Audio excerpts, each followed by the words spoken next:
lo que son las probabilidades en la genética mendeliana, ¿no? La probabilidad, todo es cálculo, todo lo que se hace en genética es en función a probabilidades, ¿no?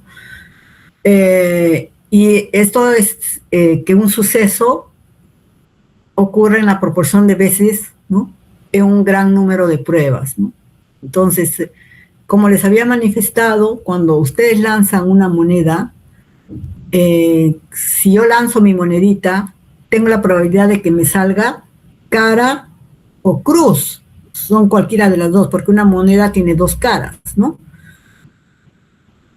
Si ustedes tiran un dado, la probabilidad va a ser diferente, porque son 6 caras que tiene, ¿no?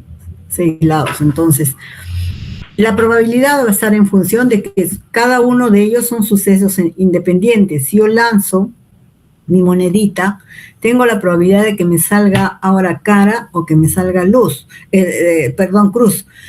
Si me sale cara en esa oportunidad en que yo hago mi lanzamiento, no implica que en el siguiente, en que yo lance mi monedita, me tenga que salir cruz.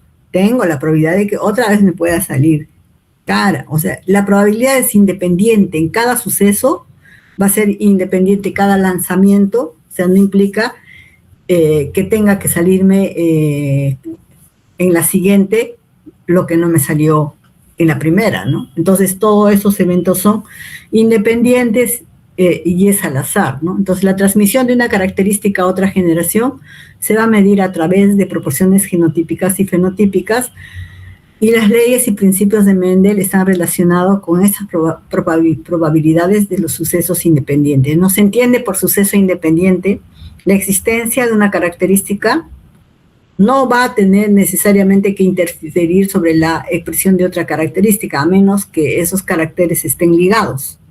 Eso sería diferente. Pero si cuando son independientes, o sea, si son ligados, están muy cerca, la probabilidad de recombinación ahí es 0, entonces siempre van a ir juntos.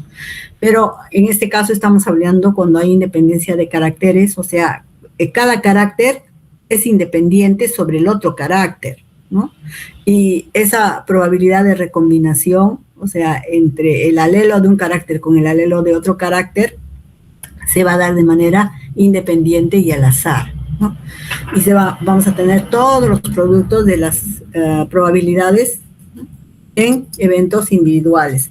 Entonces, una de las formas en la que nosotros habíamos estado viendo cómo es que podemos calcular o determinar estas probabilidades es a través de la distribución binomial, y justo les había presentado, ¿no? Acá tenemos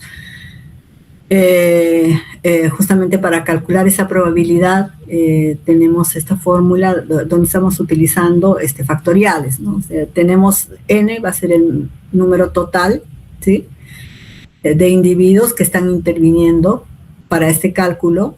El número total de una categoría es S y T es el número total de la otra categoría, ¿no? Es el número de la otra categoría, y A va a ser su probabilidad, ¿no? La probabilidad individual de que tenga que caer en la clase X, y B sería la probabilidad de que caiga dentro de la clase Y. Todos estos elevados sobre, en el caso, en cada uno de los casos, ¿no?, A, S y T, ¿no? Entonces, justo les había presentado este caso del doctor Yellen. Les dije que íbamos a hacer más casos en la pizarra. Él justamente viene al Congreso de Genética y él calculó su propia probabilidad. Él tiene 4 hijos y calculó cuál ha sido la probabilidad de que sus 4 hijos hayan sido varones, ¿no? Entonces, de acuerdo a esto, reemplazando, ¿no?, sabemos que A y B es un medio de que sea niño o niña, ¿no? O sea, A, un medio de que sea cualquiera de los dos. Y en este caso, S sería para el número de niños y T sería el número de niñas, ¿no? Entonces, reemplazando, tenemos que su probabilidad es de 0.0625 o 1 en 16. Entonces, igualmente podemos hacer nosotros Eh, el estudio de diferentes probabilidades, ¿no? Por ejemplo, aquí tenemos cuál es la probabilidad de tener tres niños y una niña, ¿no? Dos niños, dos niñas, ¿no? Y todavía encima en qué orden y cómo es que se puede llevar a cabo esto, qué probabilidades hay de que sea niño, niño, niña, niña, o niña, niña, niño, niño. Entonces tenemos todas estas combinaciones en las que se puede dar, ¿no? ¿Cuántos caminos hay para tener dos niños y dos niñas? ¿No? Acá tenemos todos los caminos y cada uno tiene 6.25 pues, de probabilidad, porque cada probabilidad, o sea, en cada caso es independiente, 0.5, la probabilidad de que sea niño o niña, entonces cada uno tiene 0.5, ¿no? Entonces, como son eventos independientes, se multiplica. Entonces, acá lo que vamos a hacer es que aplicamos las leyes de probabilidad que nos van a ayudar a explicar los fenómenos genéticos. Cuando aplicamos la ley del producto, se va a dar cuando dos o más sucesos ocurren independientemente uno del otro, pero al mismo tiempo podemos calcular la probabilidad del resultado, es decir, es posible cuando ambos sucesos ocurren juntos, o sea, se dice que la probabilidad de que dos o más resultados ocurran simultáneamente es igual al producto de su probabilidad individual, ¿no? Dos o más sucesos son independientes si el resultado de cada uno no afecta al resultado de cualquiera de los otros que se están considerando. Entonces, en este caso, es que se aplica la ley del producto, ¿no? Y la ley de la suma se aplica o ya afirma que la probabilidad de obtener un resultado, o sea, cuando ya tenemos esos resultados, cuando dichos resultados se han obtenido en dos o más sucesos, y va a ser igual a la suma de las probabilidades de cada uno de tales sucesos. Entonces vamos a tener ya que nosotros aplicar en este caso la ley de la suma, pues, es decir, en el caso de que hemos estado trabajando con dos caracteres y hemos estado viendo todas las probabilidades de combinación de gametos que tiene para esos dos caracteres y luego resolvemos tanto, o sea, para el óvulo como para el polen y determinamos qué genotipos vamos a tener. Ahí, por ejemplo, hay algunos genotipos que van a ser únicos, pero hay otros genotipos que van a ser 2 o puede haber 4. Entonces, ahí, en ese caso, internamente lo que tenemos que aplicar es la ley de la suma, ¿no? Luego tenemos términos que hasta ahora ya hemos estado utilizando. Ya hemos visto que recordar nada más genética es la ciencia que estudia fenómenos de la herencia y la variación y fue propuesto por Bateson, ¿no? En 1906 fue acuñado este término por Bateson. El gen, ya sabemos que el gen es una secuencia de nucleótidos que va a codificar una determinada característica, ¿no? Es entonces una secuencia de nucleótidos que codifica una determinada característica y ocupa un espacio, ¿no? O físico en el cromosoma, ¿no? Tiene un lugar en el cromosoma. El locus es la posición fija, ¿no? En un cromosoma ocupado por un gen dado o uno de sus alelos. Loci es el plural de locus, o sea, estamos hablando en este caso de la posición de varios genes en un cromosoma, ¿no? En los cromosomas. Alelos son formas alternativas de un gen que se encuentra en un locus determinado de un cromosoma, ¿no? Entonces, alelo son formas alternativas, pero de un mismo gen, ¿sí? Y se encuentra en un locus determinado de un cromosoma, ¿no? En pares se van a presentar en cromosomas homólogos. En un homólogo está uno de los alelos y en el otro homólogo está el otro alelo, pero están en la misma posición. Genotipo está referido a la dotación genética, mientras que el fenotipo, el genotipo no lo podemos ver, pero lo vamos a ver expresado a través del fenotipo. Pero el fenotipo nos va a ser la expresión del genotipo, ¿no? Pero cuando hay dominancia completa, recuerden que no tenemos manera de saber si es heterocigota o es homocigota, ¿no? Entonces, habíamos visto que para esto Mendel había ideado el cruce de prueba para poder diferenciar dos individuos que tienen el mismo fenotipo pero diferentes genotipos, ¿no? Y el cruce de prueba sí o sí se hace con un progenitor homocigota para todos los caracteres. Si es que estoy estudiando un carácter, para ese carácter. Si estoy estudiando dos, para esos caracteres, ¿no? Y así sucesivamente. Homocigote es individuo con dos alelos idénticos en un locus. Todo esto ya ustedes lo dominan, ya lo han estado viendo Heterocigota es individuo con dos alelos diferentes. Dominancia, si un carácter tiene dos alternativas, ejemplo, alta enana, alta es dominante, ¿no? Entonces, a eso es que se refiere dominancia, al que se impone, al que domina. La autofecundación es el proceso en el cual una planta recibe su propio polen y esta es su forma de reproducción y lo que va a generar son poblaciones homogéneas y homocigotas. En este caso, para generar variación o variabilidad, yo tengo que hacer mi cruzamiento sí o sí. Cromosomas, ya sabemos que eso es una gran molécula de ADN y que está asociado a proteínas, ¿no? Y que porta a los genes. El alelo dominante es el alelo que se expresa, es el alelo que impone su propio fenotipo, y el recesivo, ante la presencia de un alelo dominante, no se va a poder expresar y solamente se va a poder expresar en homocigosidad.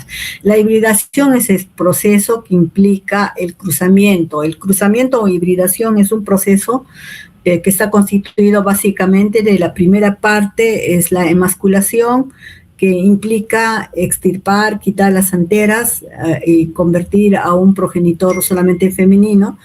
Y para completar este proceso se trae el polen, que va a ser el padre de otra planta, y se hace la hibridación. Entonces, cuando hacemos hibridación para un determinado carácter, por ejemplo, pero que que tengan variantes, ¿no? Este proceso implica que lo que voy a generar es una F1, donde voy a tener a un heterocigota, ¿no? El híbrido va a ser un heterocigota. Entonces, la hibridación es para líneas puras que difieren, ¿no? Que tienen diferentes rasgos, ¿no? Y que podemos hacer ese cruzamiento implicando para cuántos genes estamos haciendo ese estudio, es lo que va a determinar si es un monohíbrido, un dihíbrido, trihíbrido, etcétera, ¿no? El arreglo genotípico son los genotipos posibles con sus respectivas frecuencias. El arreglo genotípico es el fenotipos posibles dentro de un cruce determinado con sus respectivas frecuencias, ¿no? Gameto es la célula reproductora femenina o masculina. El cigote son células que se forman después de la fertilización. Ya se había comentado, monohíbrido involucra un gen, dihíbrido 2. Cruces recíprocos, habíamos visto que no importa quién sea el progenitor femenino o quién el masculino, el resultado no va a variar, ¿no? Porque esos genes que estamos estudiando están o se encuentran en el núcleo, ¿no? Test cross es la retrocruza de un individuo F2 que expresa el fenotipo dominante con el progenitor recesivo, ¿no? Y bueno, es la localización, losis, ¿no? Está hablando de muchos genes que están ubicados sobre el cromosoma. Bueno, esto ya les había explicado. Los híbridos se obtienen como resultado de cruzamiento entre plantas que se diferencian por uno o varios caracteres heredables, ¿no? El monohíbrido, si los progenitores se diferencian por un par de caracteres; el dihíbrido, si los progenitores se diferencian por dos pares de caracteres; y polihíbridos, si se diferencian por más de dos pares de caracteres, ¿no? Algunas reglas que ya les he ido explicando cuando hemos estado resolviendo los problemas. Estas reglas, por lo general, por ejemplo, los progenitores se representan con la letra P, ¿no? Que viene de padre, parents, también en inglés. Los híbridos, el cruzamiento se representa con la letra F, ¿no? Que viene de filia, que es hija, o filius, hijo, ¿no? Entonces, de ahí viene la F de los híbridos, ¿no? Que es la F1, ¿no? Que tenemos la primera generación filial luego de la cruza de dos líneas puras que difieren en rasgos, ¿no? La segunda generación híbrida se representa la segunda generación híbrida, que es la F2, ¿no? En realidad ya cuando la F1 se autofecunda o cruza consigo misma, ¿no? La siguiente generación es la F2. Entonces la F2 viene a ser la primera generación de autofecundación de los híbridos, ¿no? O sea, y esto como resultado va a haber una población segregante. La población va a ser segregante, o sea, desde la F2 hablamos de segregación, ¿no? Hay segregación. Entonces, en la F2 es segregante. El progenitor de sexo masculino se representa con el símbolo, ese es el símbolo que significa espejo de Venus. De ahí se utiliza para simbolizar al progenitor femenino. Y al sexo masculino se representa con el símbolo que se conoce como escudo de Marte y lanza de Marte, ¿ya? Este es el escudo de Marte y lanza de Marte. El progenitor femenino se escribe antes que el masculino. En el caso de las plantas, el progenitor femenino va, si nosotros estamos viendo directamente, estamos escribiendo a nuestra izquierda, y a nuestra derecha estaría el masculino. Y se representa el cruzamiento con esta X, ¿no? ¿Sí? Y acá tenemos la representación de un cruzamiento para un determinado carácter. Acá podemos ver al progenitor femenino, que sería el homocigoto dominante, y el progenitor masculino, el homocigoto recesivo. Acá se cruza, es el símbolo, la primera generación filial, la F1, que sería el híbrido, que es un heterocigota para el locus respectivo, de ese carácter que se está estudiando. Y luego esta F1 regresa a su sistema normal de reproducción, la de autofecundarse. Al autofecundarse, lo que va a generar es una población F2, que sería la primera generación de autofecundación de la F1, y sería lo que se conoce como segregantes. Acá el 50% va a ser recombinante, ¿no? Y 25% va a ser idéntico a uno de los papás, o sea, en este caso ya sería su abuelo, y el otro 25% al otro abuelo, ¿no?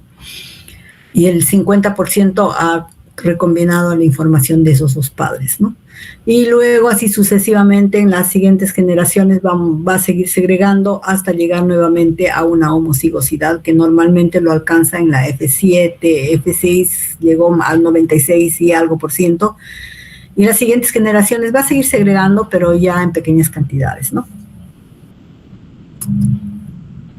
Los híbridos interespecíficos son híbridos obtenidos del cruzamiento entre individuos que se diferencian por una serie de caracteres, pero que pertenecen a la misma especie, ¿no? O sea, cuando hablamos de híbridos interespecíficos, hasta ahorita es de lo que estamos hablando, ¿no? Porque estamos hablando de generar híbridos en una misma especie.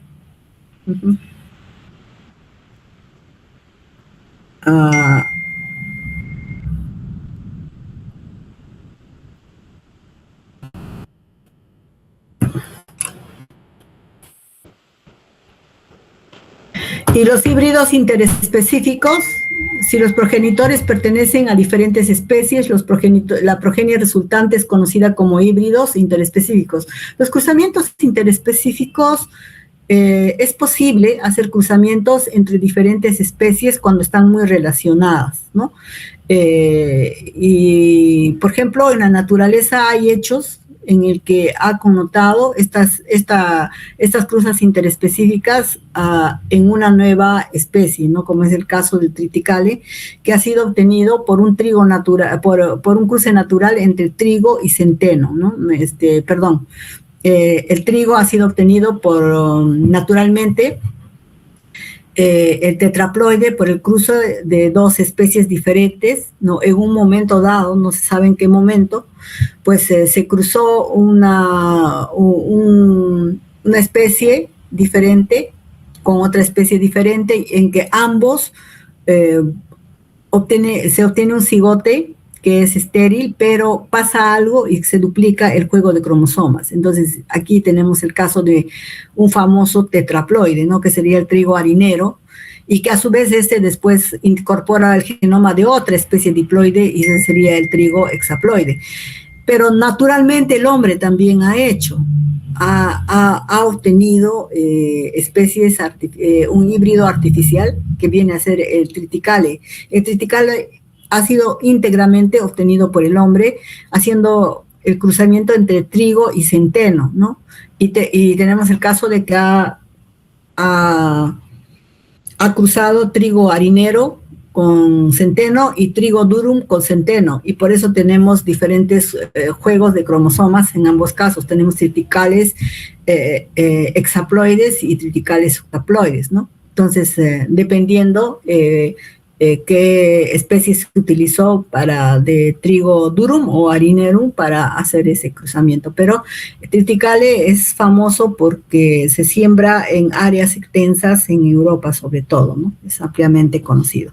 ¿Tienen alguna pregunta hasta este punto? ¿Hay alguna duda?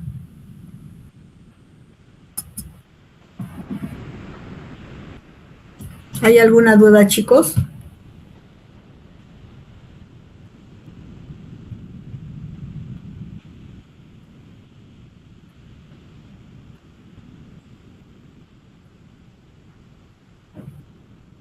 ¿Hay alguna duda?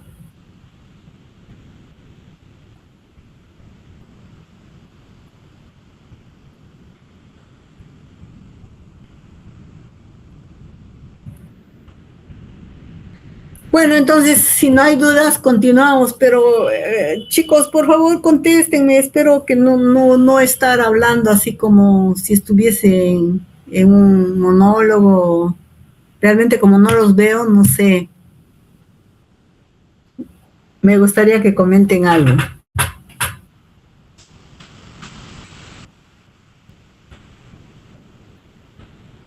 Bueno, vamos a continuar. Los criterios, acá acerca de los cromosomas homólogos, es importante recalcar que hay algunos criterios para establecer los cromosomas como parejas homólogos, ¿no? Ustedes saben que en la mitosis y en la meiosis, cuando los cromosomas se hacen visibles, ambos miembros de una pareja homóloga tienen el mismo tamaño y presentan idéntica localización del centrómero. Entonces, deben aportar los mismos genes, ¿no? Los homólogos portan los mismos genes. En el caso de mitosis, ustedes saben que solamente va a formar un tabique, ¿no? O sea, solamente va a formar un puente todos los cromosomas se van a poner lado a lado, ¿no? Pues, y van a formar un solo tabique. Es lo que va a permitir que mantengan el número de cromosomas, ¿no? Durante la mitosis. Pero durante la meiosis, sabemos que los homólogos se van a colocar uno frente a otro, ¿no? O sea, se colocan frente a frente porque en principio, por todo lo que va a ocurrir en la profase 1, ustedes saben eso, ¿no? Por la sinapsis que ocurre, ¿no? En la profase 1. Entonces, y además el intercambio de material genético que se va a llevar a cabo para generar recombinación para genes que están ligados, ¿no? Entonces, los homólogos tienen la misma ordenación lineal de losis génicos, ¿no? Los dos pares de homólogos se segregan independientemente cuando forman los gametos y cada gameto recibe un miembro de cada par, ¿no? Se forman todas las combinaciones posibles, esto ya es reforzable y reiterarles todo lo que ustedes ya saben y hemos visto, ¿no? Han hecho también gráficamente. El comportamiento independiente de los pares de factores mendelianos, ejemplo para estos alelos B y R, se debe al hecho de que se encuentran en parejas distintas de cromosomas homólogos, ¿no? Este es un gen diferente y este va a ser otro gen diferente, el gen B y el gen R, y esos tienen sus alelos, ¿no es cierto? O sea, al observar, y sus alelos de este se van a combinar con los alelos de todas las formas posibles, y es lo que va a generar las diferentes combinaciones. Si es para dos genes que están interactuando, ya sabemos que vamos a tener 4 combinaciones diferentes posibles, ¿no? Al observar la diversidad fenotípica de los seres vivos, vemos que es lógico suponer que hay muchos más genes que cromosomas, y cada cromosoma está compuesto de un gran número de genes distintos dispuestos linealmente. En el caso de las plantas, de muchas plantas de importancia, en el caso de la papa se ha determinado que son más de 30,000 genes que se encuentran, ¿no? Exactamente no tengo el número total, pero ya se ha determinado que son más de 30,000 genes. En el caso del hombre son más de 40,000 genes, si no me equivoco, ¿no? Entonces, imagínense todas las combinaciones que genera esos 40,000 genes, ¿no? Entonces, por eso se estudia es preferible estudiar y hacer el seguimiento para 2 genes, 3 genes, 4, pero no complicarse tanto estudiando a la vez varios, ¿no? Los factores de Mendel constituyen realmente un par de genes localizados en un par de cromosomas homólogos, ¿no? Tallo alto o enano. Los factores en realidad pues eran los genes, ¿no? A lo que Mendel se estaba refiriendo. El lugar del cromosoma en donde se sitúa un gen dado se denomina locus, ¿no? Su plural es loci. Las formas diferentes que toma un gen dado se denominan los alelos, ¿no? Que puede ser, estos son los alelos B dominante o B recesivo. Representan ligeras diferencias en la información genética, o puede ser amarillo o verde, que determinan el mismo carácter, ¿no? Color de la semilla. En este caso, para sabemos que verde es el alelo recesivo y B dominante es para el amarillo. No basta en el amarillo que esté presente un alelo dominante, va a expresar el mismo fenotipo, aunque en el mismo locus haya un alelo recesivo, ¿no? Por consiguiente, los alelos son formas alternativas del mismo gen. Una de las consecuencias más importantes de la transmisión independiente es la producción por un individuo de gametos genéticamente diferentes, ¿no? Debido a que los dos miembros de cualquier pareja de cromosomas homólogos raramente son idénticos genéticamente y se produce variación genética. Por consiguiente, debido a que la transmisión independiente da lugar a todas las combinaciones cromosómicas posibles, se produce una gran diversidad genética. En este punto ya estamos claros acerca de lo que es la nomenclatura genética, ya lo hemos estado viendo. Hay algunas inusualidades en el uso de simbología en el caso, en genética, ¿no? En genética mendeliana. Normalmente se utiliza la letra inicial del nombre del rasgo recesivo, minúscula, y en cursiva, ¿no? Es en cursiva, para indicar el alelo recesivo, y la misma letra en mayúscula para referirnos al alelo dominante. Por ejemplo, para este carácter altura de plantas. Sin embargo, en algunos casos, por ejemplo, en Drosophila, en mosca de la fruta, en Drosophila melanogaster, se ha desarrollado otro sistema útil para discriminar entre los caracteres silvestres y mutantes. Los silvestres se supone que son los más abundantes y los mutantes son aquellos cambios que se han podido producir, o sea, a partir de un alelo ha habido una mutación, ¿no? Se selecciona la letra inicial o una combinación de 2 o 3 letras del nombre del carácter mutante, ¿no? Por ejemplo, acá el carácter silvestre se indica con la misma letra, pero con un signo más como superíndice. Ejemplo para ebony, que es ébano, es una mutación recesiva que afecta el color del cuerpo de Drosophila. El color del silvestre es gris. Entonces, se utiliza para esta simbología para el tipo silvestre. Esta también es tipo silvestre porque acá hay un alelo recesivo, pero como acá está el dominante, este no se va a expresar. Solamente se va a expresar en homocigosidad el tipo ebony, que sería el mutante, ¿no? Acá, los dos alelos son recesivos. También esto lo podrían resumir más. Si se ven acá, donde se pone solamente más es el tipo silvestre, y donde están los alelos recesivos es el tipo ebony, mutante. Entonces, esta es la nomenclatura que se usa en el caso de Drosophila, y la barra inclinada entre las letras se utiliza para indicar que el símbolo de alelo se refiere al mismo locus en 2 cromosomas homólogos, ¿no? Si el mutante es un alelo dominante sobre el alelo normal silvestre, por ejemplo, las alas Wickland arrugadas en Drosophila, se utiliza la letra inicial en mayúscula para designar dominancia, ¿no? Entonces, estas son las simbologías. Por ejemplo, acá tenemos que en este caso, estas serían las alas normales y estas serían las alas arrugadas, ¿no? En general, si no hay dominancia, se puede utilizar simplemente letras mayúsculas con superíndices para indicar los alelos alternativos, ¿no? Por ejemplo, esta simbología, esa nomenclatura se utiliza en el caso de que ahora, y nosotros vamos a ir viendo, cuando hay la presencia de otro tipo de interacciones intralocus, como por ejemplo puede ser el de dominancia incompleta, codominancia. Entonces se utiliza como superíndice, ¿no? Algunas características o numerología con la finalidad de poder indicar el alelo correspondiente cuando estamos viendo un determinado carácter, ¿no? En este caso, por ejemplo, para los grupos sanguíneos sabemos que son alelos múltiples que están presentes, y acá se ha utilizado superíndice para el alelo IA, superíndice para el alelo IB, ¿no? Y el alelo I, nada más I minúscula, sería recesivo. Después vamos a ir viendo también cómo es que interacciona, ¿no? En levadura, CDK se refiere a la codificación de la quinasa dependiendo de la ciclina, ciclón depend quinasa CDK. En bacterias, LU es menos, se refiere a una mutación que interrumpe la biosíntesis del aminoácido leucina. LO positivo es el gen de tipo silvestre. Cuando ustedes se encuentran en cursiva una simbología, como en este caso, esta simbología está referido al gen que está implicado en la replicación del ADN, que es el DNA A.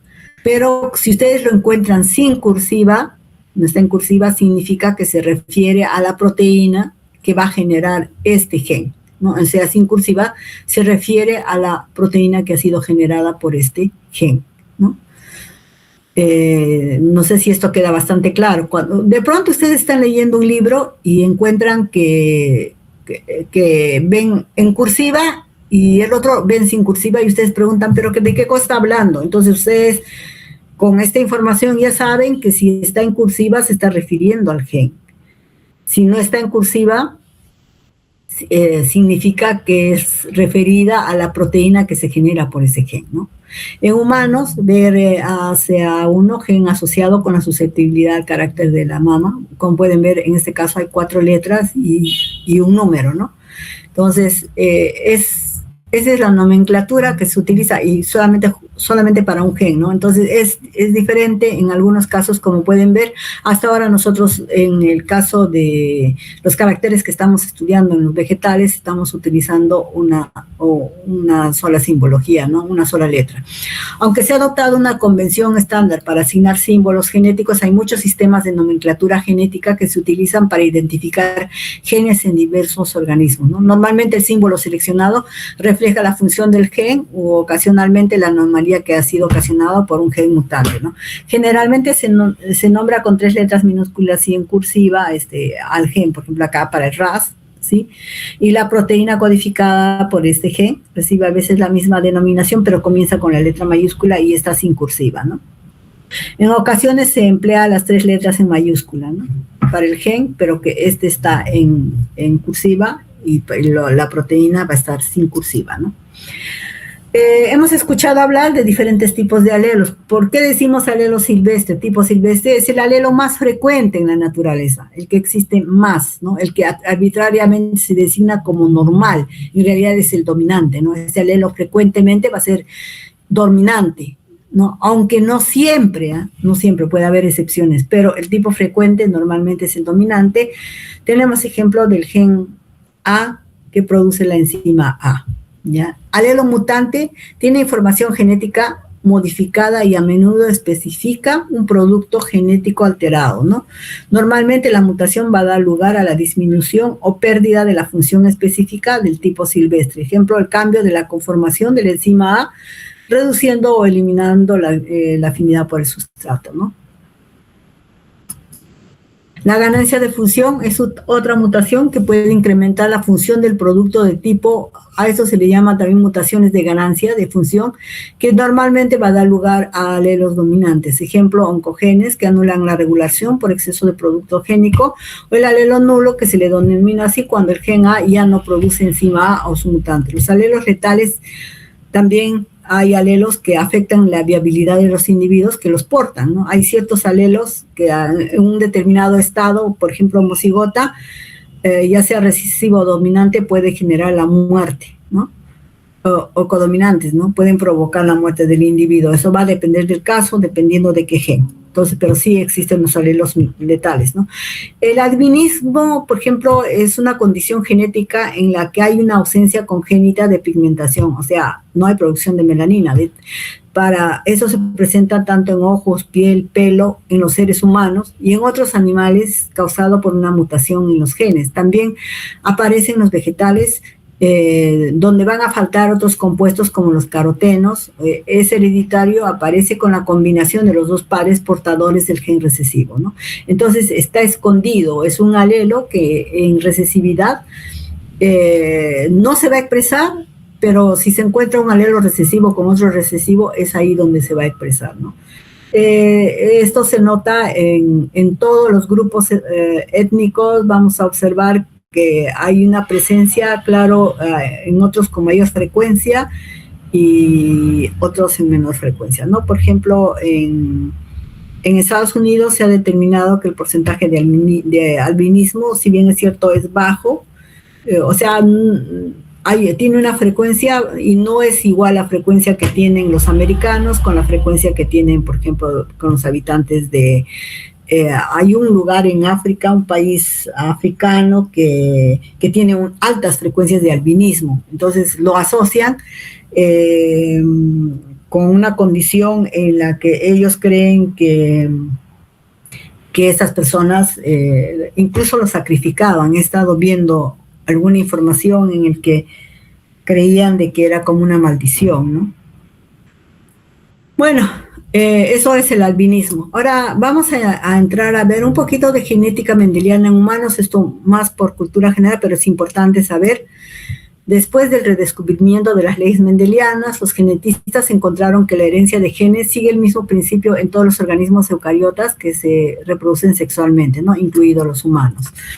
Pero ¿cómo se estudia la genética en el caso de los humanos? Ya que en el caso de los humanos nosotros no podemos hacer cruzamientos dirigidos, no podemos decir yo cruzo esto con este, ¿no? O sea, es todo al azar, o sea, no podríamos hacer eso, es impracticable. Entonces el estudio de la genética humana, en el caso en nuestro caso es bastante complicado, ¿no? Porque ese control no lo podemos hacer. Eso significa que los genetistas tienen que hacer estudios de cruzas que ya han sucedido por casualidad y no por un diseño. Entonces el patrón de herencia de los rasgos humanos suele identificarse mediante el examen de la forma en que el rasgo se produce en los árboles genealógicos de la familia. A eso llaman el análisis de pedigrí. Entonces, si una persona padece una determinada enfermedad, se puede hacer el seguimiento de cómo han sido sus antepasados y cómo se pudo haber originado esa enfermedad y después también proyectarlo hacia su descendencia, ¿no? Si las probabilidades de que va a tener para poder pasar a sus futuras generaciones. El análisis de pedigrí involucra el estudio del árbol familiar. Podemos partir del efecto de un gen único, que eso sería una herencia monogénica, ¿no? Por ejemplo, aquí tenemos que el árbol genealógico o estos análisis de pedigrí se hacen en función a estos árboles familiares, en el que primero se coloca. En el caso de las plantas, recuerdan que era primero progenitor femenino y luego progenitor masculino, eso es la cruza que hacíamos, pero recuerden que en humanos el control de cruzas es impracticable, entonces, que se hace a través de estudio del árbol familiar. Entonces, en este caso, se puede hacer el seguimiento. Por ejemplo, supongamos que esta persona del sexo femenino se quiere hacer el estudio de cómo ha heredado una característica, ¿no? Y qué probabilidades tiene de pasar a sus siguientes generaciones. Ella no sabe, puede ser homocigota para ese carácter o puede ser heterocigota, entonces necesita saber qué probabilidades tendría de pasar a sus siguientes generaciones, o bueno, a su progenie, ¿no? A sus hijos. Entonces, analiza mediante este árbol, y hace el análisis de pedigrí, ¿no? Entonces, en este caso, el médico es el que va a hacer, el individuo es el propósitus al que se le va a hacer ese estudio. Entonces, en este caso, si nosotros analizamos un poquito en esta familia, en este grupo familiar, esa transmisión de ese gen, de efecto de este gen único, ha sido transmitido por la línea materna, ¿no? Y esta persona ha transmitido tanto al hijo como a una hija, ¿no? Entonces eso ya nos puede ir indicando de cómo era el genotipo de sus papás, y es más, se sigue un poco más y de dónde viene que esta hija haya heredado ese carácter de ese papá, ¿no? Ese defecto de ese gen único, o sea, de esa característica que es capaz de producir una enfermedad, ¿no? Entonces, acá lo que estamos viendo en este análisis, estamos viendo que en el grupo familiar de este padre y esta madre tiene un hijo afectado y una hija afectada, ¿no? En este otro caso, pues dentro de su misma, haciendo este estudio se puede hacer, es como les decía, el retroceso y saber, y mediante este estudio se va a poder determinar, mediante el estudio del árbol familiar, cuántos han padecido esa enfermedad. Y aparentemente acá, y bueno, lo que se está viendo es que esto proviene por la línea paterna, perdón, en este caso es el padre, el primero, el individuo, que ha transmitido aquí, esta familia ha tenido estos hijos, ¿sí? Eran dos mujeres, ¿no?, que padecen la enfermedad y un hombre. O sea, esta mujer ya sí tenía el antecedente de que tenía también una hermana con la misma enfermedad y un hermano, ¿no? Entonces, si estos a su vez se casan y tienen familias, y ese alelo está dando vueltas dentro de esa familia, y acá lo que tenemos es, haciendo el análisis, este hombre tiene una hija que está enferma, ¿no?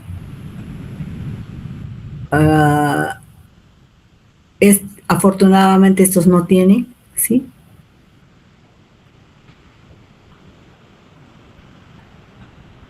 Y esta hija sí, ¿no? También. Entonces, esto nos va a permitir determinar, o sea, cómo es que está presente dentro de esa familia. Podemos hacer el análisis completo. Entonces, acá tenemos esos símbolos que se utilizan normalmente, ¿no? Ustedes van a encontrar cuando vean estos estudios de árbol familiar para hacer el análisis de pedigrí, van a encontrar estas simbologías, ¿sí? Este recuadro es sexo masculino, el círculo es sexo femenino. Si encuentran que está totalmente relleno, significa que el hombre es el afectado o la mujer es afectada, esto que van a interpretar.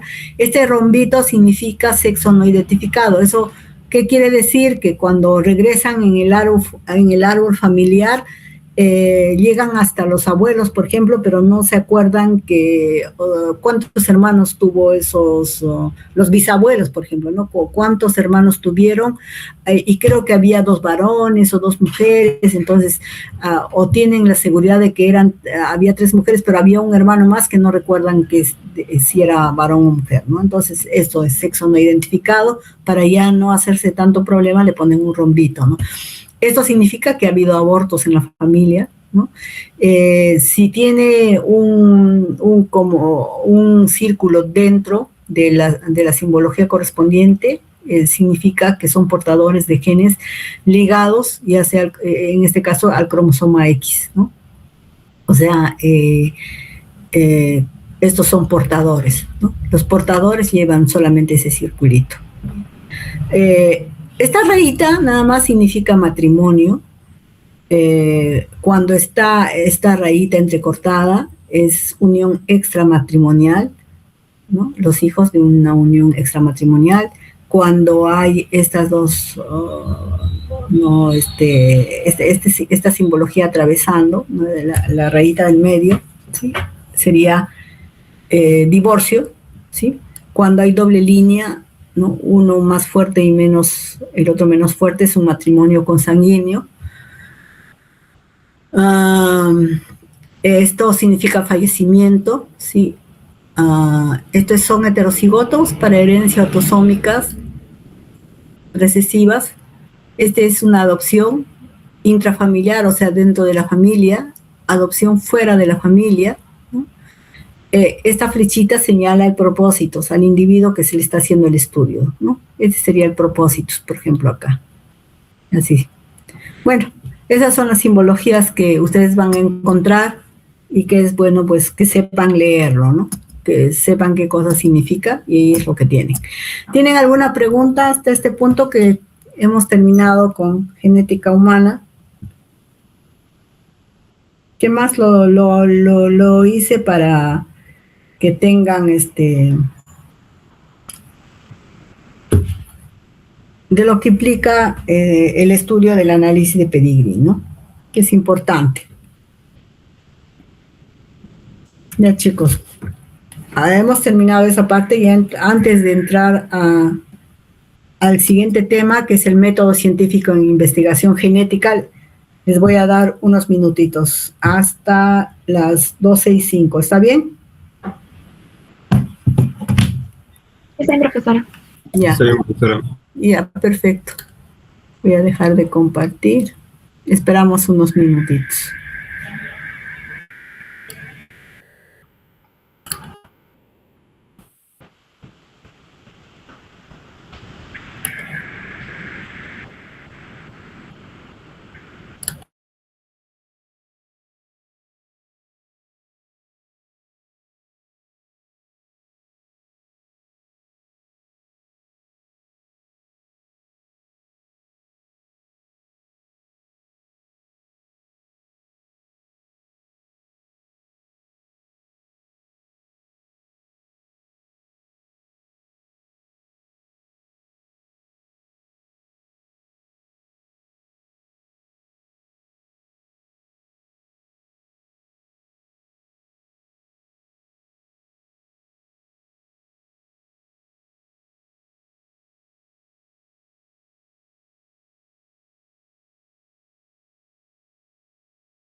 Hola chicos. Bueno, vamos a continuar.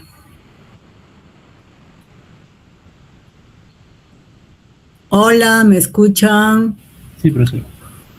Gracias. Profe, ¿qué tal? Sí, gracias. Gracias.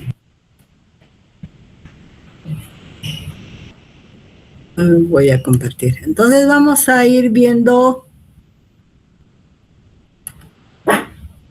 Si están viendo, ¿verdad? Mi pantalla. Sí, profe, el método científico. Perfecto. Entonces ahora sí vamos a continuar con el método científico.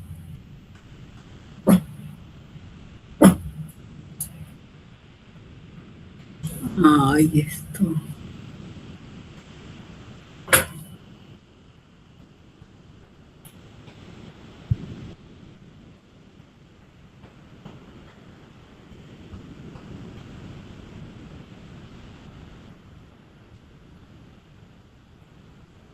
Bueno, vamos a continuar con el método científico.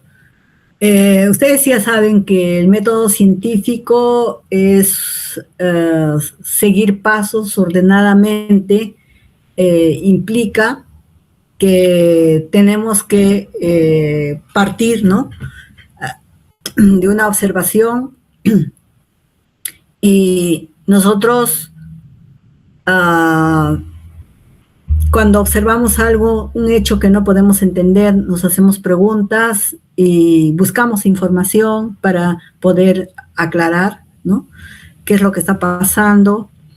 Y bueno, a partir de eso nosotros podemos hacer nuestra hipótesis, ¿no? O sea, nuestra hipótesis implica algo que nosotros creemos que puede ser la causa de lo que se está observando, ¿no? Entonces, para que tenga ese efecto, ¿no?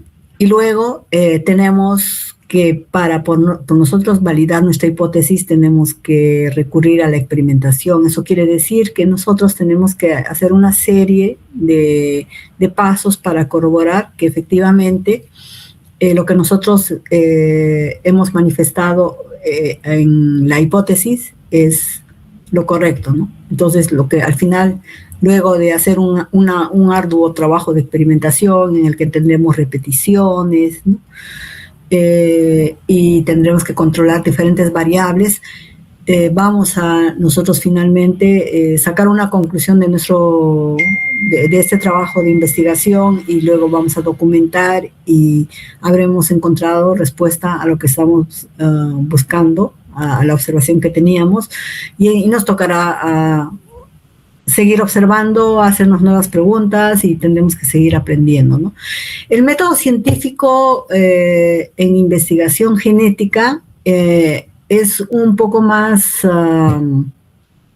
sobre todo en genética, tenemos que tener en cuenta que lo que nosotros tenemos que hacer es trabajar en función a probabilidades, ¿no? Para eso, recordemos, bueno, el método científico es cómo partimos de algo, de una observación que nosotros estamos haciendo, y sabemos que el método científico es el principio que rige la investigación científica y la experimentación. Además, va a proporcionar las bases filosóficas que van a dar sustento a dichos principios, ¿no? O sea, que permite encontrar respuestas a problemas genéticos. En el método científico, en investigación genética, está, y en todo trabajo de investigación siempre decimos que tiene que ser objetivo en su enfoque y aceptable en sus resultados. Más aún en lo que es genética, esa objetividad tiene que marcar que nosotros tenemos que observar los hechos tal como son y sin ningún sesgo debido a conceptos preconcebidos ya, ¿no? Entonces, y además tiene que tener una aceptabilidad, o sea, es decir, un grado de concordancia existente entre las observaciones y la experimentación.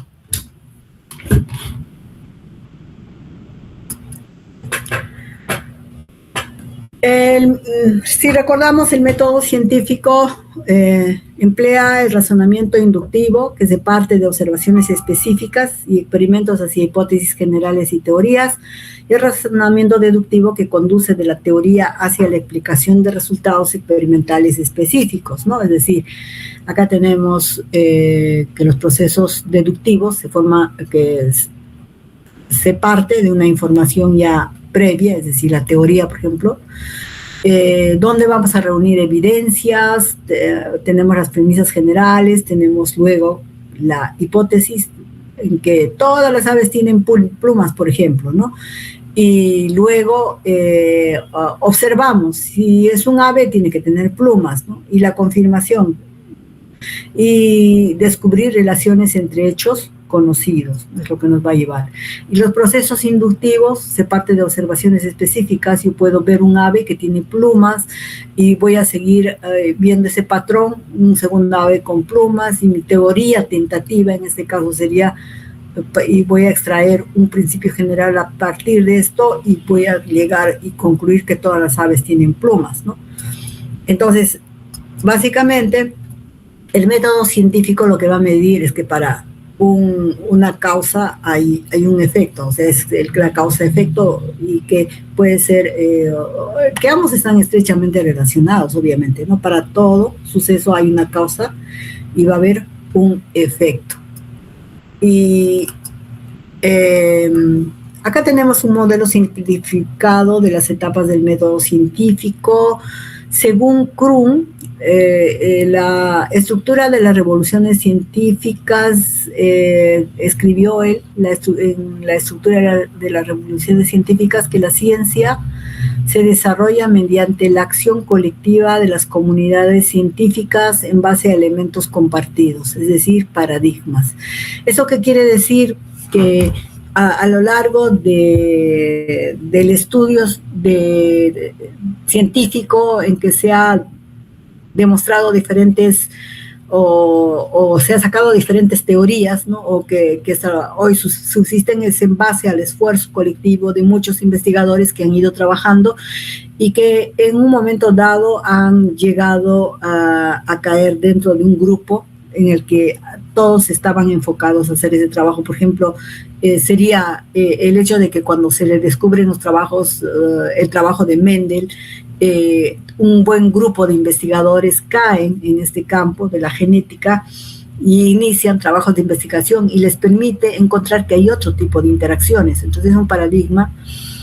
Y luego tenemos que a lo largo de la historia, ya por los 60, por ejemplo, tenemos un grupo que encuentra que introduciendo genes de enanismo en el trigo, por ejemplo, y utilizando una agricultura mecanizada, es decir, y utilizando productos, se puede potenciar el rendimiento en un determinado cultivo y nace lo que se conoce como la revolución verde, ¿no?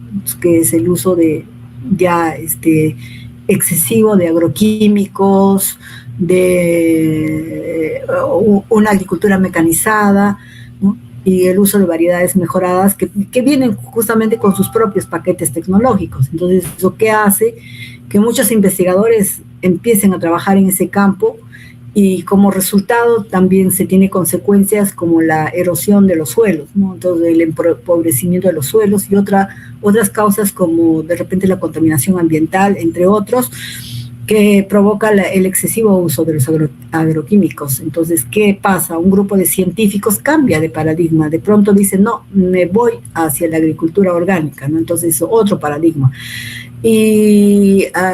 Pero también se van a los extremos, ¿no? Entonces empiezan a trabajar y dicen, no agroquímicos, no nada. Entonces, en realidad, tenemos actualmente, ¿no? O sea, a otro grupo que dice, no, es mejor una agricultura sostenible o sustentable, ¿no? Entonces, es otro paradigma, ¿no? Entonces, la ciencia se va desarrollando en base a estos paradigmas.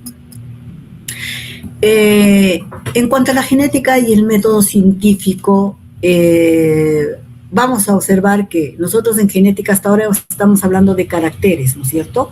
Por ejemplo, nosotros estamos trabajando en un determinado cultivo y observamos un carácter genético desconocido, no hay información. Buscamos información, ¿cómo se puede heredar este carácter? Y no hay información. Ustedes, como recién están empezando, ustedes ven, de repente le da tolerancia o puede ser la susceptibilidad a un estrés, ¿no? Este carácter que están ustedes observando, pero no saben cómo se hereda. Entonces necesitan saber cómo se hereda este carácter, porque es importante para el cultivo en el que están trabajando. ¿Qué hacen? En principio, a partir de esta observación de este carácter que no conocen, buscan información en principio para ver si hay trabajos previos. Si es que lo hubiese, pueden utilizar eso como base, ¿no? Para poder hacer vuestra hipótesis. Bueno, pero en general lo que ustedes tienen que hacer es asunciones básicas. ¿Por qué? ¿Sí? Porque se está observando ese carácter, así como se debe a los genes, o es el ambiente, o es la interacción de ambos. Entonces ustedes tratan de encontrar la respuesta de cómo se hereda este carácter. Buscan información y discuten el tema con otros científicos, ¿no? Y en función a esto van a hacer vuestra hipótesis, ¿no? Dice, mi modelo genético, o sea, que explica estas observaciones, puede decir que es un locus, el que está involucrado, son varios locis, hay dominancia completa o parcial o es epistasis. Entonces busco información en función a esto, yo puedo hacer mi prueba de hipótesis, ¿no? Pero para validar esto, o sea, mi prueba de hipótesis implica comparar mis resultados observados y los esperados. O sea, voy a probar esta hipótesis, para eso tengo que hacer mi prueba de hipótesis, pero para eso tengo que partir de algo, ¿no? Entonces, voy a generar información con cruces precisos y luego voy a tener que analizar mis resultados, pero previamente, ustedes ya saben que para cada ha habido ya estudios previos. Se dice que cuando hay dominancia completa, si estamos estudiando un carácter, la proporción fenotípica es de 3:1, ¿no? Y si son dos caracteres, la proporción fenotípica es de 9:3:3:1, o de repente es epistasis. Entonces también hay estudios que me van a permitir determinar frente a qué tipo de epistasis me encuentro. Para eso tendré que probar, ¿no? De acuerdo a los datos que ya existen, hay proporciones que ya se han dado y esto me va a permitir comparar lo observado con lo esperado. O sea, lo esperado sería lo que uno espera si es que hay dominancia completa, mi observado es lo que voy a generar y lo que voy a contabilizar, y en función a eso yo tendré que validar mi hipótesis, si lo que yo he planteado en mi hipótesis es lo correcto o no es lo correcto, ¿no? Entonces voy a generar información, ¿no? con cruces que he realizado precisos para analizar esa población, y de acuerdo a mis resultados, esto me va a permitir que yo pueda aceptar la hipótesis. Si es que acepto la hipótesis, porque es así, entonces voy a extender la teoría, extrapolar y probar, y luego voy a establecer una nueva teoría o un modelo genético. Pero si yo rechazo mi hipótesis, ¿no? Si rechazo mi hipótesis, puedo formular una nueva hipótesis, ¿no? Tendré que regresar y formular una hipótesis o modificar esa hipótesis. Puedo decir, no, la verdad es que de acuerdo a mis resultados, así más se parece a este tipo, entonces modifico mi hipótesis, ¿no? Entonces, en función a esa modificación, yo voy a probar, voy a hacer mi prueba de hipótesis. Mi prueba de hipótesis lo hago con lo que nosotros en genética conocemos como el chi cuadrado. Es lo que nosotros utilizamos y es lo que vamos a usar. ¿Cuáles son los elementos del método científico? ¿No? La observación es básico, la hipótesis, ¿no? Esencial, la estrategia experimental para que puedas verificar esa hipótesis, y vamos a probar con la prueba de hipótesis y elementos estadísticos a emplear, que va a ser nuestra herramienta, el chi cuadrado, ¿ya? Entonces, la observación. Podemos observar variabilidad en cierto carácter, y esto es lo que puede iniciar una investigación genética teórica o aplicada, ¿no? tenemos que anotar con detalle acerca de la variabilidad que estamos observando y que podemos definir si esta variación que estamos observando es continua o discontinua y podría deberse a factores genéticos o a influencias ambientales. Entonces, si yo digo una continua sería, estoy viendo altura de planta, ¿no? Es una variación continua. O si esto sí sería un carácter de tipo cuantitativo, ¿no? Y sabemos que cuando hablamos de cuantitativos, de caracteres cuantitativos, estamos hablando de que el medio ambiente puede influenciarlo, ¿no? Influencia. O un carácter discontinuo, que es un carácter cualitativo, ¿no? Que puede ser que esté observando dos fenotipos diferentes en cuanto al color de la flor, por ejemplo, ¿no? Entonces, eso sería una variación discontinua, ¿no? La observación debe ser seguida por una búsqueda minuciosa de información sobre el carácter que estamos observando. Tienen que buscar, sí o sí, tienen que buscar información. Luego tendremos que formular nuestra hipótesis, ¿no? Genética. La hipótesis va a proponer un modelo genético que va a explicar la naturaleza de la variabilidad observada y su formulación va a ser fundamental para la aplicación del método científico.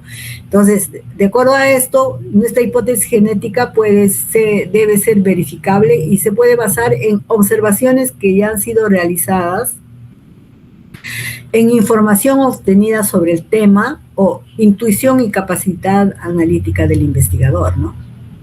Entonces, hay que basarse básicamente, ¿no?, en estos principios, ¿no?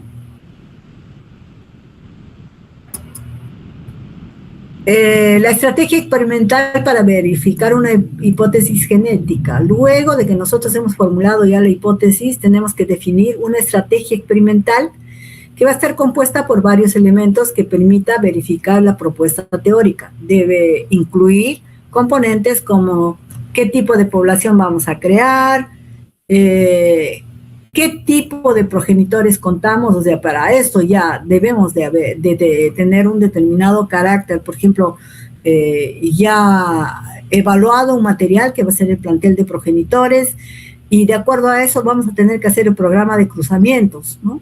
Vamos a realizar nuestro programa de cruzamientos y vamos a tener que definir también tamaño de la población. La población no puede ser pequeña, porque si la población es pequeña, vamos a tener sesgos. Ya ustedes han estado viendo, cuando hemos estado viendo los caracteres estudiados por Mendel, cuando el tamaño era más grande, su proporción se acercaba casi a la perfección, ¿no? Y el modelo matemático que vamos a utilizar, el diseño experimental, si es que vamos a probar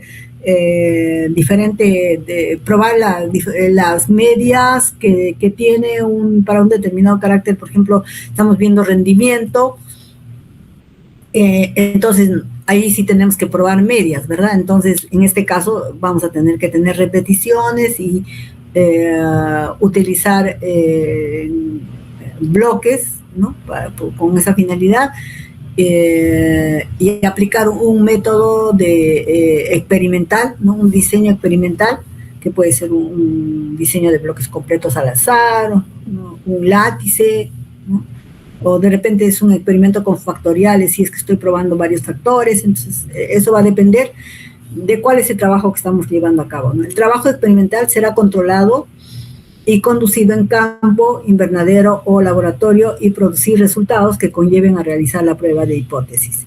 En el caso de que nosotros queramos probar, en este caso estamos haciendo pruebas para probar qué tipo de herencia tiene, qué tipo de, si lo que nosotros esperamos es planteado en una hipótesis, se cumple o no realizando la prueba de chi cuadrado. Es diferente a que nosotros utilicemos un modelo experimental, ¿verdad?, donde estemos haciendo un análisis de variancia. En ese caso es diferente, porque en ese caso estamos probando medias para ver cuál es el mejor, ¿no?, o qué respuesta ha tenido frente a un determinado ambiente, por ejemplo, ¿no?, que estemos probando de repente a factores abióticos o bióticos, ¿no? Entonces es diferente cuando hacemos experimentos en genética, donde lo que vamos a probar son proporciones. Si vamos a ver si estamos dentro de lo que estamos esperando o estamos fuera de él. Si es que estamos fuera de él, es otro tipo de interacción diferente. La prueba de hipótesis, en todo caso, es la confrontación, cuando hacemos experimentos genéticos, en este caso básicos, es la confrontación de los resultados experimentales con los resultados esperados, de acuerdo a la hipótesis planteada, utilizando una prueba estadística. Los procedimientos de las pruebas de hipótesis es la confrontación de resultados observados y esperados. O sea, acá lo que vamos a confrontar es si nosotros lo que estamos observando frente a los esperados está en el mismo ratio o está fuera de él estadísticamente. Es lo que vamos a probar, ¿no? Entonces, la hipótesis genética puede darse bajo estas dos formas. Si disponemos de información previa que permite elaborar una hipótesis y comparar los resultados, o que no dispongamos de información previa. En este caso se debe observar el tipo de variabilidad que presenta el carácter o hacer cruces tentativos que proporcionen información preliminar que permita elaborar la hipótesis y diseñar experimentos, ¿no?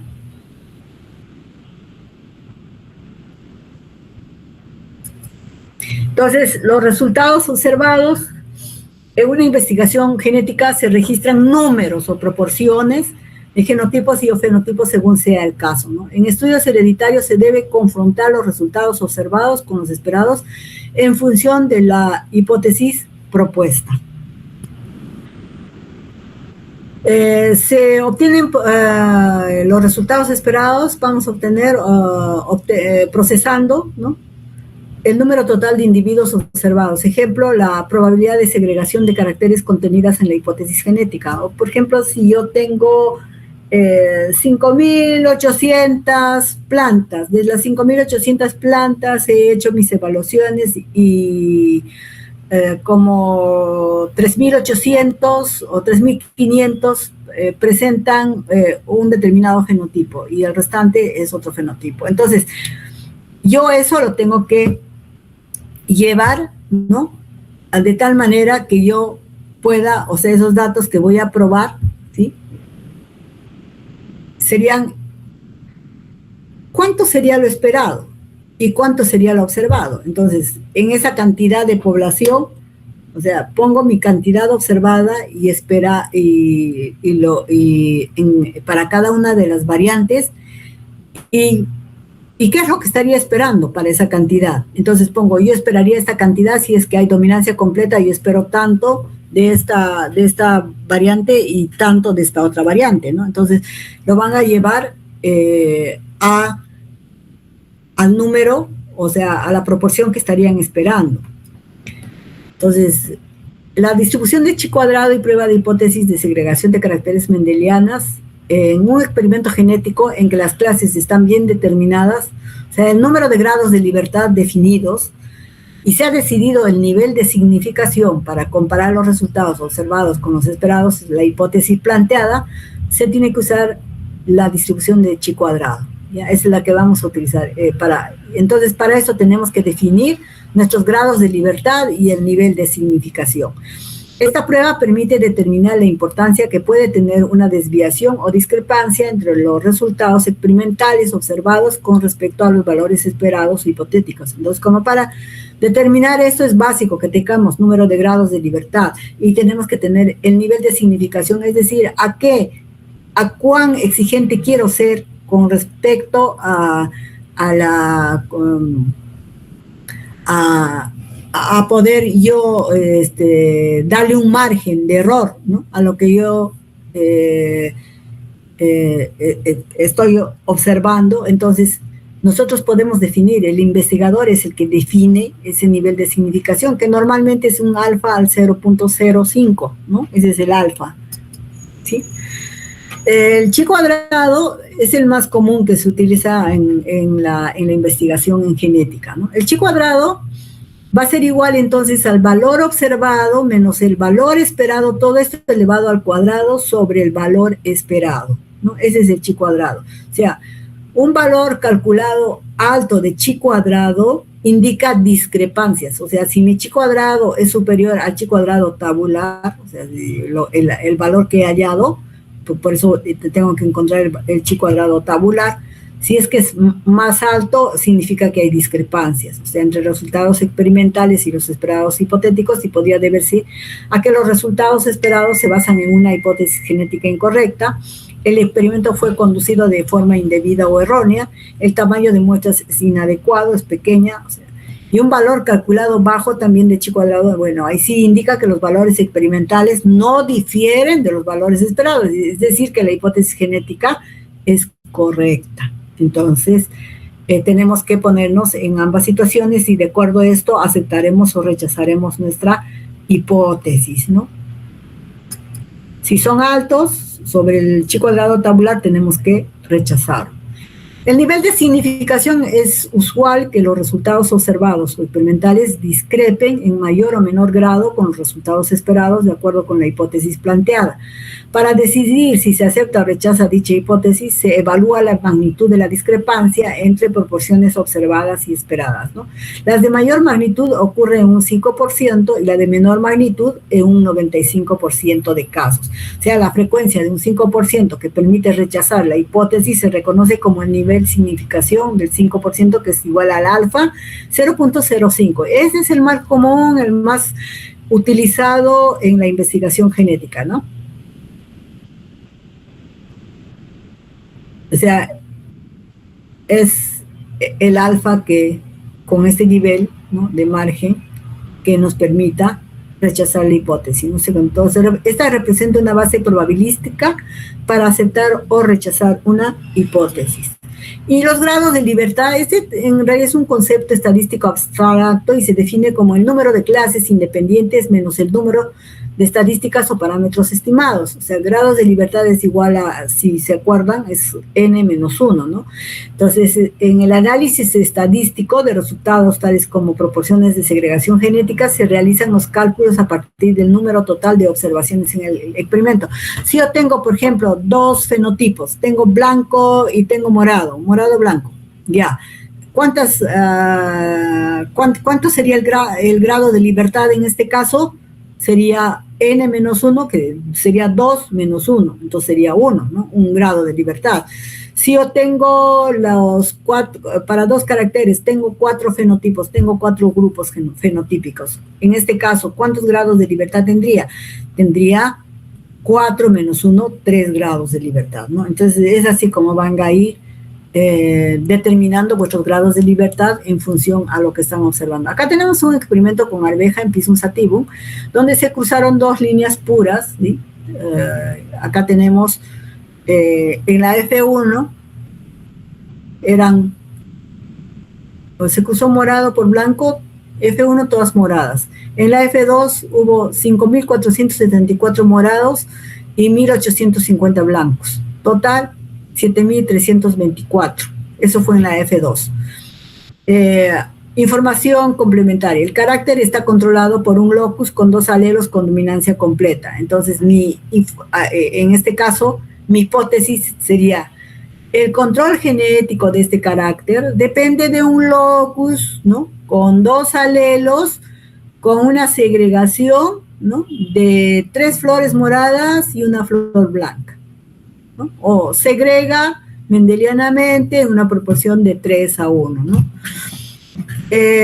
Y mi hipótesis alternativa o hipótesis alterna sería que las proporciones observadas no corresponden a una segregación de 3 flores moradas a una flor blanca, o sea, no segrega mendelianamente, ¿no? Esa sería mi hipótesis alternativa. Entonces, pero el número total de individuos que he contabilizado ha sido de 7.324, de esos 5.474 han sido moradas y 1.850 han sido blancas. Entonces, ¿qué hacemos en este caso? Ahorita lo vamos a ver. Prueba de hipótesis. Entonces, acá vamos a ver los diferentes casos que se nos puede presentar. Recuerden que esto implica la hipótesis nula, y esta sería la hipótesis alternativa o alternante, ¿no?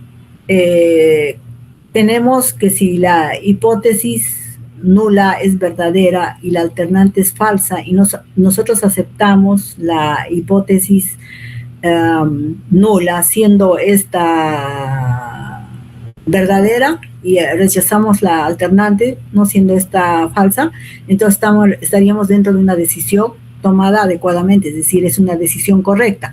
Pero si nosotros tuviésemos que la hipótesis nula es verdadera y la hipótesis alternante es falsa, y rechazamos esa hipótesis nula siendo verdadera y aceptamos la alternante siendo falsa, estaríamos cometiendo el error tipo 1. Si tuviésemos el caso en que la hipótesis alternante es falsa y la hipótesis nula es falsa y la hipótesis alternante es verdadera, y aceptamos la hipótesis nula y rechazamos la hipótesis alternante, también siendo verdadera, en este caso también estaríamos cometiendo el error tipo 2, ¿no? Si la hipótesis nula es falsa, la alternante es verdadera y la hipótesis nula es rechazada y la alternante es aceptada, en este caso estaríamos dentro también de una decisión correcta, ¿no? Entonces recordemos que el chi cuadrado es igual al valor observado menos el valor esperado, todo esto elevado al cuadrado y sobre su propio esperado, ¿no? Sobre lo que estamos esperando. En el caso, para el número total de individuos observados, que era de 5.000, a ver chicos, saquen sus calculadoras, por favor. Vamos a hacer, voy a escribir acá.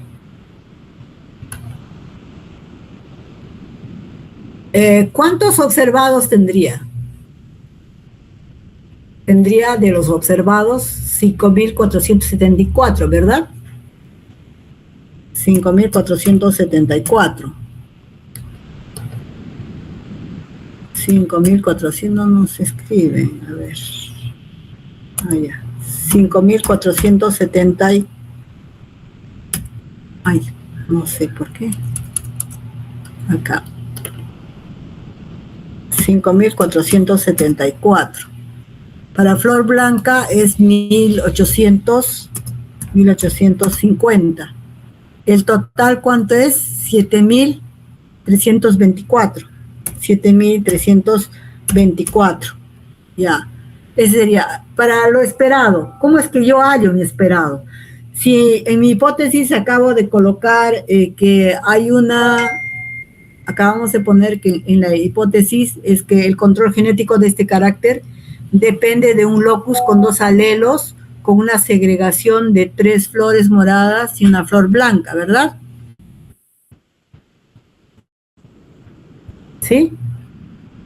Esa sería nuestra hipótesis, ¿verdad? Entonces, es lo que tenemos que probar.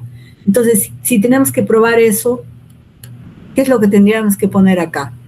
Del total de 7.324, estoy esperando que 3/4 sea morada y 1/4 sea blanco. Entonces, de esta cantidad, ¿cuánto es lo que estaría esperando? ¿Cuánto sería 3/4 de 7.324? ¿Alguien ya tiene esa información? 5.493, profesor. Ya, 5.493. Perfecto.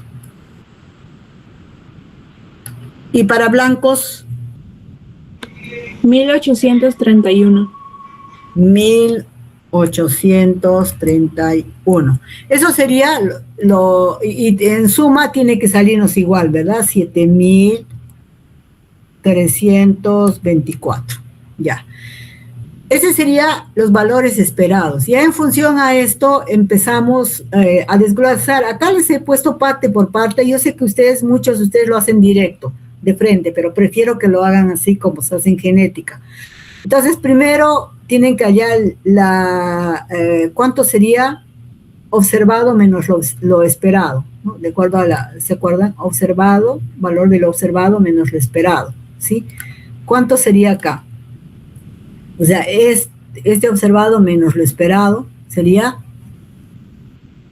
¿cuánto? Menos 19. menos 19. Acá sería entonces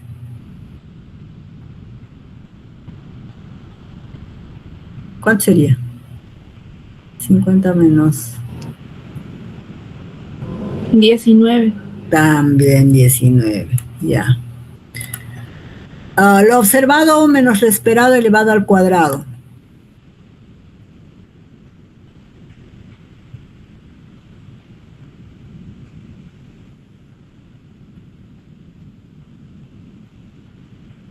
Trescientos 361. ¿Cuánto? 361. ¿Así clavados o con decimales algo? Ya. Y al otro lado sería también 361, ¿verdad? ¿Está bien? Sí, profesora. Ya. Ahora es esto sobre su propio esperado. ¿Cuál es su esperado de cada uno? De este su esperado es este y de este su esperado es este. O sea, sobre su propio esperado de cada uno de ellos. O sea, casi ya varía, ¿verdad? Porque es sobre su propio esperado.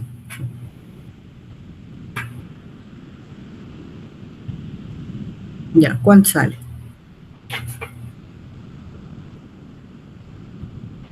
0.07. Ya redondeas. 0.07. Ya. ¿Y acá? Sobre su propio esperado. 361 entre 1831.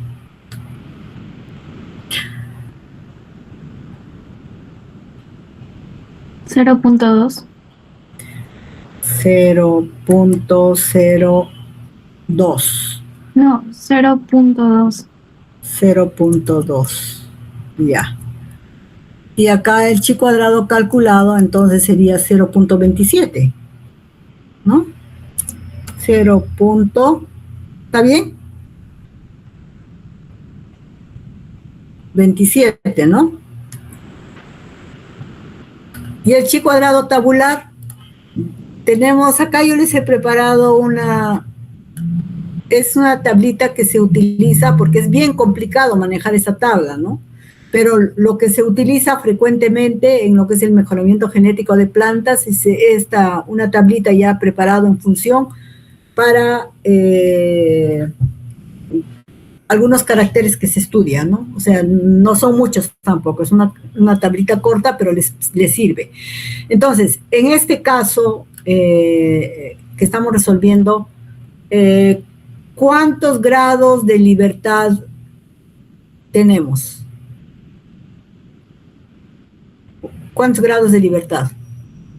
N-1, ¿cuánto sería? Tengo acá una variante, otra variante. Sería 1 grado de libertad, ¿verdad? Sí, profesor. Sería entonces a 1 grado de libertad. Y un alfa, que les dije que es el común que utiliza, es el 0.05, ¿no? Entonces venimos a esta tablita y acá vamos a ver, para 1 grado de libertad, a un alfa del 3.05, acá está el alfa, 3.05 sería igual a 3.84, ¿no? 3.84, ese sería el valor para el chi cuadrado tabular, ¿no? Sería el chi cuadrado tabular sería igual a 3.84. Ahora, ¿qué nos habían dicho? Que si el chi cuadrado calculado es menos al chi cuadrado tabular, significa que la hipótesis que hemos planteado se acepta. Si esto fuese superior a 3.84, significaría que está cayendo en la zona de rechazo, ¿no? Recuerden una distribución normal y la zonita de rechazo sería esta, ¿no? Acá, ¿no? Entonces, cae en esta región, ¿no? Chi cuadrado cae en esta región y el chi cuadrado tabular estaría en esta región, ¿no? Entonces, Esta sería la zona de rechazo. Si fuese mayor, rechazamos. Y esto sería implica que aceptamos la hipótesis nula, ¿no?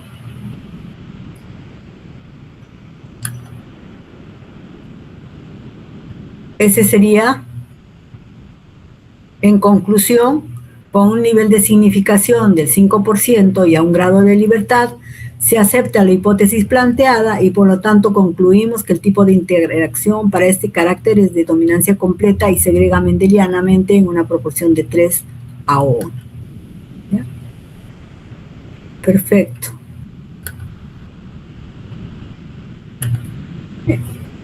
También se hace la prueba de homogeneidad del chi cuadrado. Esta prueba se utiliza para evaluar las diferencias relativas que podría existir entre una serie de experimentos que se realizan bajo la misma hipótesis, ¿no? Si el valor del chi cuadrado es significativo, eso significa que existe heterogeneidad entre los experimentos, lo que implica alguna fuente de variabilidad desconocida en los resultados, lo cual indica un sesgo en los resultados que podría deberse a un mal manejo del experimento, ¿no? Acá tenemos otro problema. Esto ya es para dos caracteres, ¿no? En el cruce de dos líneas puras, tallo alto con hoja dividida por tallo enano, hoja entera. En el arreglo fenotípico de la F2, en un total de 1.632 plantas se observó planta alta, hoja entera, 942, planta alta, hoja dividida, 278, planta enana, hoja entera, 293 y planta enana, hoja dividida, 119. Entonces, nuestra hipótesis nula. Los caracteres controlados por dos locis con segregación independiente, cada locus con dos alelos con dominancia completa y segregación de 9,3,3,1. Y la hipótesis alternante sería que es diferente, la segregación es diferente a la proporción de 9,3,3,1, ¿no? Para simplificar, sería así. Entonces, resolvemos igual aquí. Entonces, lo que estamos observando era 942, planta alta, hoja entera, planta alta, hoja dividida, 278, planta enana, hoja entera, 293 y planta enana, hoja dividida, 119. Total, 1.632. Ahora, lo esperado, ¿cómo lo van a hallar? ¿Qué proporción estamos probando? O sea, de frente, ¿no? Si estamos probando esta proporción de 9, 3, 3, 1, quiere decir 9 sobre 16, 3 sobre 16, 3 sobre 16, 1 sobre 16, sobre el total, que es 1.662. Entonces, 1.662 para el primer caso, ¿no? Sería 1.632 que es lo que estamos esperando, 9 sobre 16, ¿no? Entonces, ¿cuál sería el valor de lo que estamos esperando? ¿Tienen ese dato, esa información? Para cada uno de ellos hacen igual, ¿no?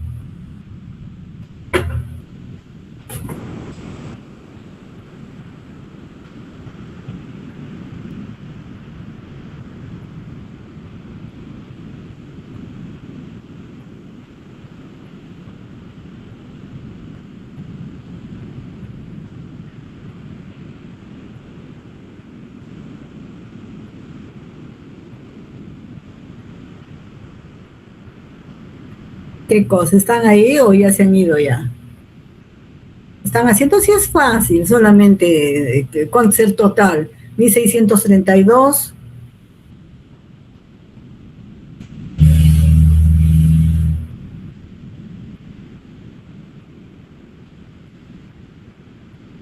Hola, ¿me escuchan? 918. Ya, acá es 918. En el segundo caso, 306. 306. Entonces, el otro también es 306. Ya. Y el último, 102. 102. 102. Ya. Entonces, aquí es importante que hay de 1.632. 1.632 que hay lo observado lo van a obtener ustedes y el esperado lo van a hallar en función a vuestra hipótesis, que es lo que quieren probar. Y acá estamos estamos probando la segregación de 9,3,3,1 Igual acá observado menos lo esperado, vamos a resolver y luego lo vamos a elevar al cuadrado de cada uno de ellos, ¿no? Y vamos a luego igualmente ya la información que hemos obtenido, y creo que bueno, acá yo ya lo tengo para ir avanzando, ¿sí? Acá tenemos que observado menos lo esperado es 24, en el segundo caso es 28, luego es menos 13 y 17, ¿no? En el otro caso. Y luego, voy a sacar en mi punterito, observado menos lo esperado, elevado al cuadrado en cada uno de los casos.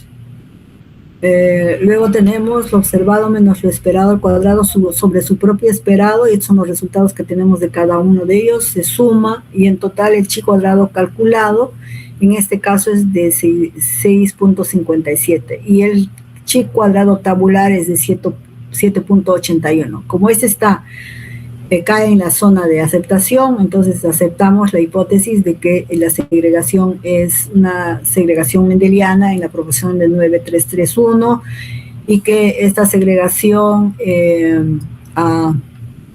que con un nivel de significación del 3% y 3 grados de libertad, y los grados de libertad que no les había dicho, acá hay 4, ¿no? 1, 2, 3, 4 grados de libertad. Perdón, son 4, el número total es n-1, por lo tanto son 3 grados de libertad, ¿no? Y el alfa es 0.05, que es lo que normalmente se utiliza, y con ese alfa se va al cuadrito. Vamos a ver, voy a regresar, me deja esto acá, 3 grados de libertad al alfa 0.05 es 7.81, ¿no? Entonces ahí tenemos. Y con un nivel de significación del 5% y 3 grados de libertad se acepta la hipótesis planteada de que los caracteres están controlados por dos locis con segregación independiente, cada locus con 2 alelos con dominancia completa y segrega en una proporción de 9,331, ¿ya? Entonces, chicos, hemos llegado hasta aquí. Hemos terminado lo que concierne a la primera parte de la unidad 2, pero todavía nos falta la unidad 2.2, que es bastante largo también. Entonces tenemos todavía para seguir trabajando.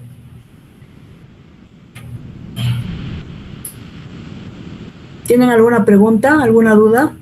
Todo ha quedado claro, pero recuerden que ahora sí ya vamos a poder entrar a hacer ejercicios utilizando la prueba de chi cuadrado.